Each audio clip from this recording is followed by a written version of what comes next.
strive for it, I'ma organize for it. Stay up in the night and in the morning, I'ma rise for it. Heart for it, mind for it, ears for it, eyes for it. Peace and a place on this earth for me and mine for it. Work for it, strive for it, I'ma organize for it. Stay up in the night and in the morning, I'ma rise for it. Heart for it, mind for it, ears for it, eyes for it. Peace and a place on this earth for me and mine for it. Hey, peace. Thanks for tuning in to the Money, Power, Land, Solidarity podcast.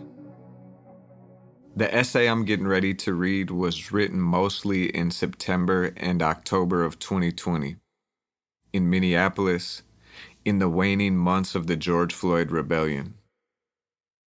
I'm writing this introduction in July of 2021, almost a year later, to clarify the intent and to set the mood of this piece. First, I hope this essay can contribute to a people's history of what transpired in Minneapolis in 2020.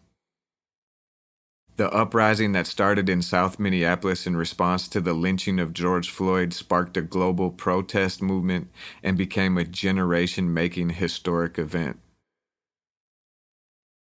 The corporate media and ruling class intellectual apparatus has worked hard to obscure the reality of this poor people-led, street-oriented movement, attempting to cast it as nonviolent, corporate-sponsored, and middle class. My humble offering is by no means a complete history, but I do hope it can help foster a clear remembering of these bold, brave, and life-changing months. Second, I hope this essay can serve as useful analysis of the political battle that transpired in Minneapolis in 2020. The George Floyd rebellion didn't combust spontaneously, but was nourished by organizing and catalyzed by conditions, or perhaps nourished by conditions and catalyzed by organizing. 2020 saw new fronts open up in the class and race war at the core of American society. Minneapolis in 2021 can be understood as a raging front in that war. We, those fighting for justice, equality, an end to white supremacy and capitalism, can and must win this war, and we must understand what transpired in the summer of 2020 to help us in that effort. Again, this humble offering is by no means unimpeachable analysis, but is intended as a perspective to be discussed, built upon, criticized, and sharpened.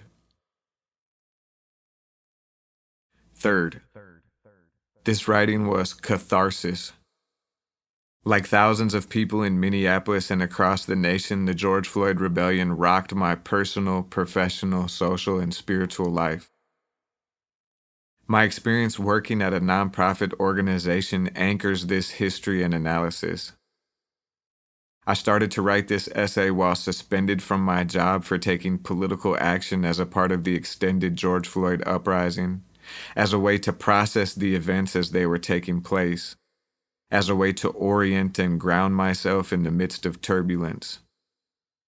The events herein are greatly summarized and only communicate a fraction of the events of last summer. I hope movies are made, novels and albums written, and many more histories told to keep 2020 alive in posterity. Let's get into it.